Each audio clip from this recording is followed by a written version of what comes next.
Hi guys! Welcome to the new vlog of Fun Learning channel. But before we start, don't forget to hit the subscribe button below. And now, let me introduce to you to my team. I am Mariel Pesimo. I'm Elmera May Calderon. I'm Daniel Maat. It's your boy, Neil Jantapiro. And we are here to discuss module number 1. Let's go!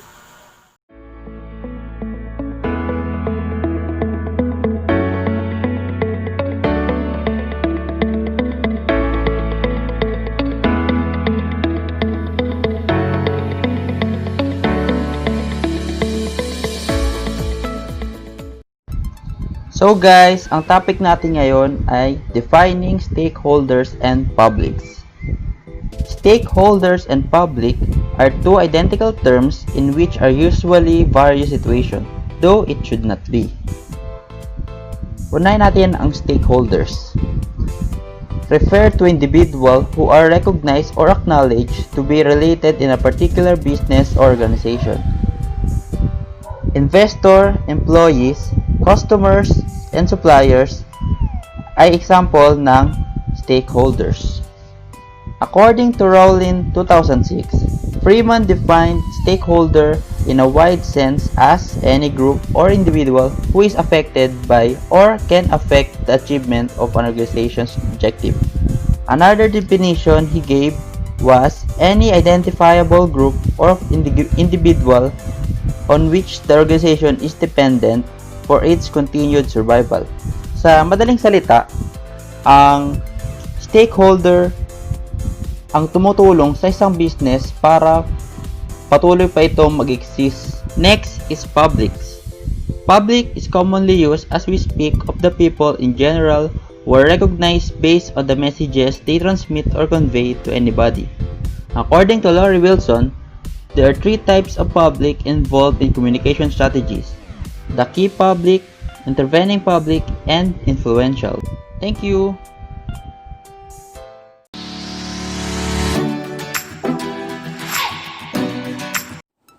Hi guys, I am Daniel, and now we are going to tackle the types of public. There are three types of public. They are key publics, intervening public, and influentials.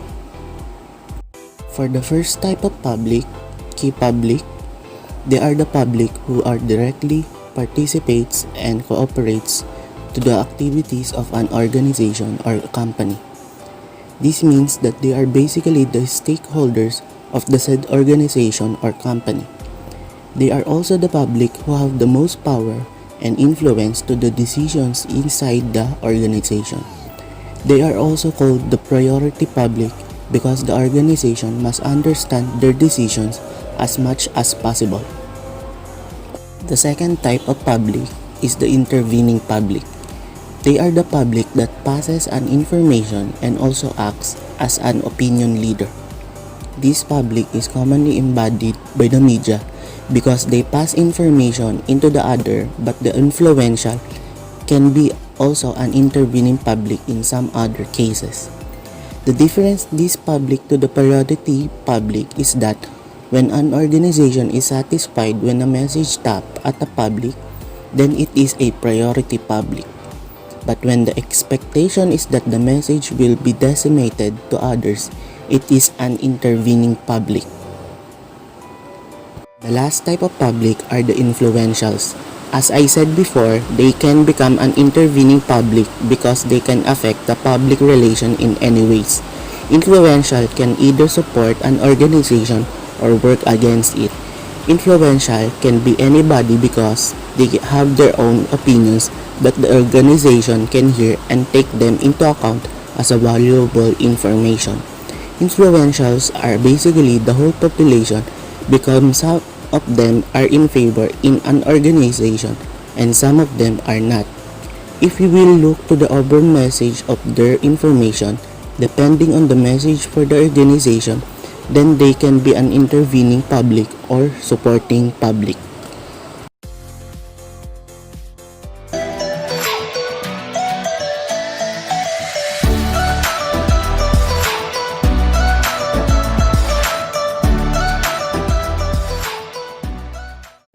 Understanding different stakeholders.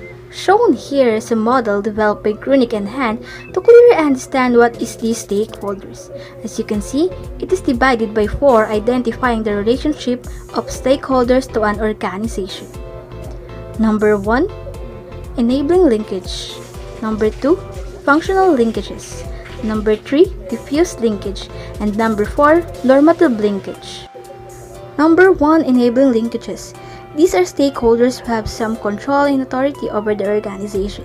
These stakeholders enable an organization to have resources and autonomy to operate.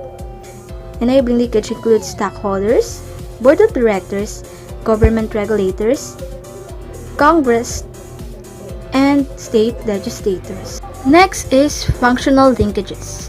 These are essential to the function of the organization and divided into 2. Input functions provide labor and resources to create products or services such as employees and suppliers. Output functions that consumes the products or services such as consumers and retailers. The number 3, diffuse linkages. The word diffuse means spread or cause to spread over a wide area or among a large number of people.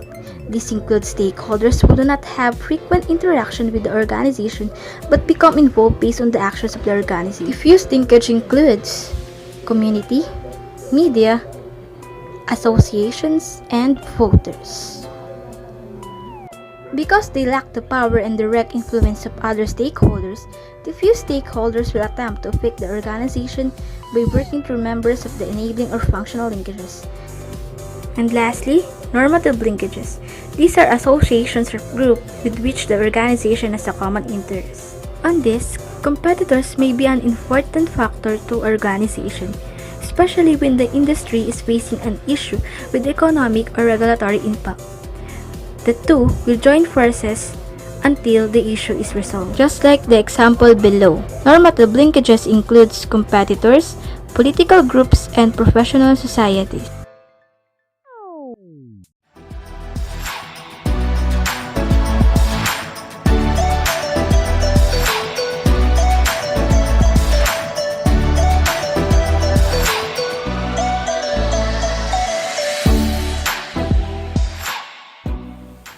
Strategies in promoting goodwill. Let us first know the definition of strategy and goodwill. Strategy is defined as a means to an end. This implies that strategy is a method that is used to reach ends, which is goals. It is the direction that the organization or company chooses to take so that they can achieve their mission. According to Mintzberg and others, 1998, there are 5 uses of the word strategy, or the Mintzberg's 5 P's for strategy. The first one is a plan. This means that strategies have 2 essential characteristics. First is they are made in advance of actions to which they apply, and second, they are developed consciously and purposefully. The second is a ploy. This means that strategy is a trick or move that the company may use to their rival to deceive them. The third is a pattern. Strategy is the consistency on behavior, whether it is intended or not.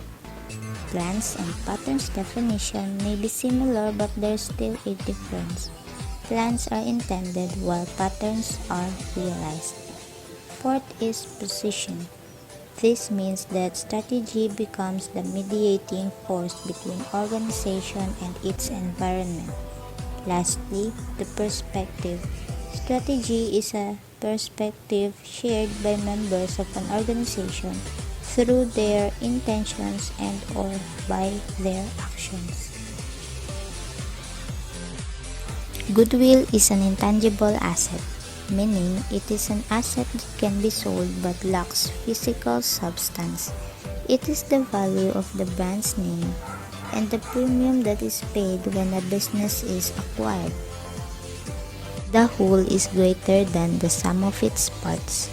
This means that things are better when it's done together. An example is a broomstick. When you got a stick, you can only use it to clean by simply piercing the leaves. But when you combine it with more sticks, it can make you do the job better and faster. Factors contributing to the creation of goodwill: expectation of future economic benefits. Innovation makes the company gain more profit because it attracts new customers and will be able to emerge with other business. Excess business income. This only means that the company is earning well, so it has also an impact to creation of goodwill. Going concern value. It only implies that the company uses its assets efficiently and effectively to generate profit, and the owners are gaining benefit because it can apply its capital and labor well. Types of goodwill. Institutional goodwill. The position of a business in the marketplace and its efficient customer service and satisfaction has a big impact to the contribution in this type of goodwill. Professional practice goodwill. The license and credibility is the one that is needed in this type of goodwill. Professional practice goodwill has two components: practitioner goodwill and practice goodwill. Practitioner goodwill is about skills and reputation of a professional, while practice goodwill is about the practice itself, its institutional reputation. That's all. Thank you.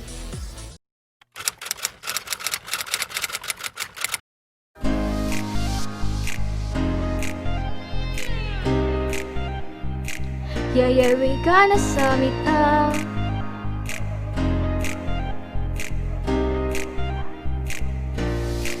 Going back to the lesson we discussed, you heard the words that we identified. Stakeholders has two meanings, defined by Rollins. Public is people in general. Stakeholders is any group that affects organization or any identifiable group on which org is dependent. Public has three types: key intervening influentials. Yeah, we gonna sum it up. Get ready your materials to write important details of the module 1. I hope that you've learned a lot from us. And now it's time to listen, cause we will sum it up.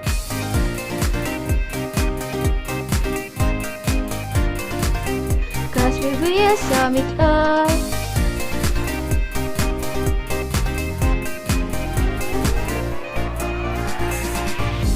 Key public participation is required, yeah. Intervening passes information to key public. Influential can either work or go against organization. Get it now? You must take it down. Now let's understand stakeholders. For linkages I mentioned, enabling or have control over organization. Functional is divided into input and output. Yeah, we gonna sum it up. Get ready your materials to write important details of the module 1. I hope that you've learned a lot from us.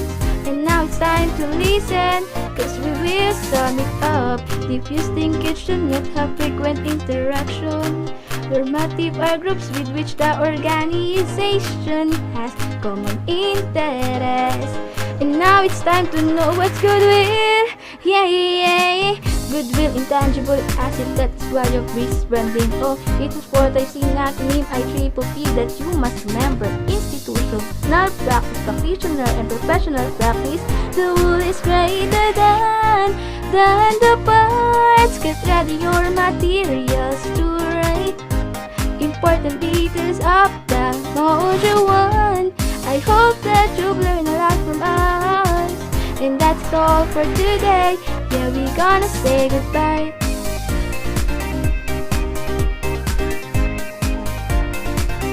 Yeah, we gonna say goodbye. And that is all for today. Yeah, we gonna say goodbye.